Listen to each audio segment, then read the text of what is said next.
Michael Jackson's 2026 biopic is not as accurate as you think. Directed by Antoine Fuqua and starring Michael's real-life nephew, Jaafar Jackson, the film has already been criticized for being sanitized, sugar-coated, and historically distorted.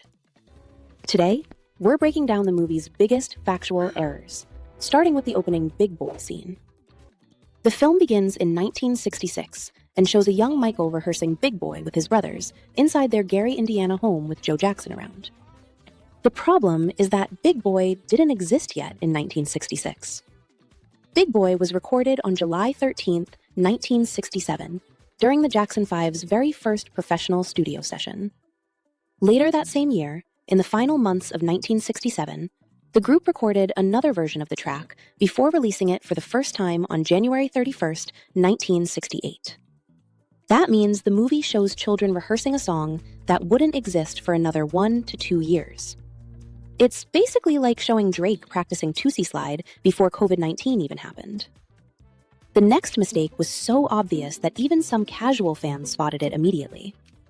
In the biopic, Michael adopts Bubbles in a scene set in 1981.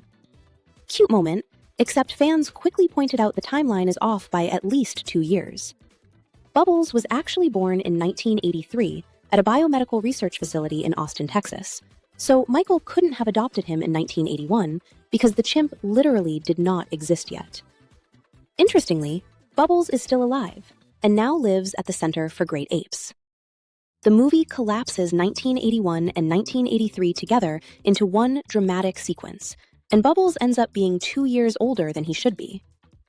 Maybe you can call it a small error in the grand scheme, but if you're making a based on a true story movie about a man whose fans know exactly when his chimp was born, you have to get that right. And Bubbles isn't the only thing the movie gets wrong about 1981. The film also messes up Michael Jackson's nose job timeline. In the film, Michael's first rhinoplasty happens in 1981, along with several other big life moments, like his pigment-altering disorder and Bubbles' adoption. But in reality, all these moments didn't fit into 1 year. Michael broke his nose during a dance rehearsal around 1979, and that injury led to his first rhinoplasty, performed by Dr. Stephen Hofflin. You can see the results of this surgery on the Off the Wall album cover from 1979. The second rhinoplasty came in 1981, but the film blends the two events together and even shows both the surgery and vitiligo diagnosis happening in the same 1981 scene. Jackson's dermatologist, Arnold Klein, didn't actually diagnose his skin condition until 1983. Compressing at least 3 years of medical history into one doctor's appointment feels like a stretch. Moving on from his health, watching the movie gives the impression that Michael Jackson wrote Thriller alone. In the film, he brainstorms the song and eventually pulls inspiration from horror movies. Sorry to disappoint you, dear fans of Michael. The King of Pop did not write Thriller. He doesn't even share writing credits. All the lyrics are credited to Rod Temperton, a musician and songwriter who also wrote Off the Wall and Rock With You for Michael Jackson. A former member of the disco band Heatwave, Rod left them to focus on songwriting and earned himself the name The Invisible Man because he kept a low profile. The first title for the song was Starlight, but it was later changed to Thriller because it sounded weak. As for the lyrics, Temperton recalls writing the lyrics for the final title within a couple of hours. We have no idea why the biopic erases him from the Thriller creative process entirely, but you deserve to know that it was part of his legacy. Another thing we find strange about the movie is the exclusion of key people in Michael's life, including Janet Jackson. She and Michael grew up in the same household, worked in the same industry, and shared the same family. We understand the movie is not about her and that she declined being included, but can Michael Jackson's story really be told without showing her at all? The movie timeline even covers 1986, the year Janet topped the US Billboard 200. So she wasn't just a footnote in Michael's story or the industry, but a major character. Excluding her completely from the movie gives the impression that she doesn't matter that much. But she does. And to date, she remains his most famous sibling.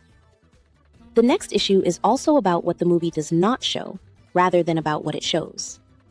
Michael's biopic ends in 1988, just before his career reached its most controversial period. and that is not an accident. Originally, it included an entire third act dealing with the 1993 allegations involving a minor, including a scene of investigators arriving at Neverland Ranch. But that scene is gone. In the settlement between Michael Jackson and one of his accusers, Jordan Chandler, a clause prevents Chandler from ever being mentioned in a film.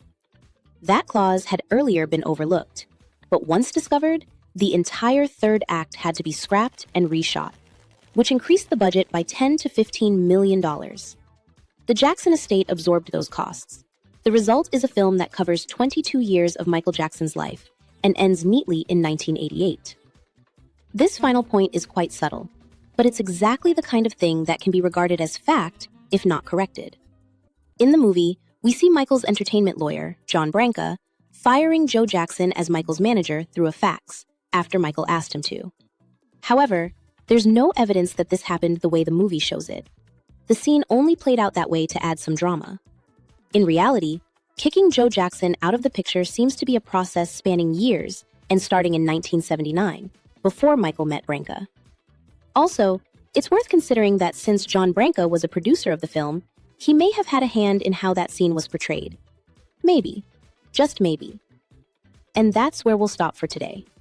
Have you seen Michael? Did you notice any inaccuracies that we missed? If you did, share it with us in the comments. And if you enjoyed this video, hit the like button and subscribe to our channel for more.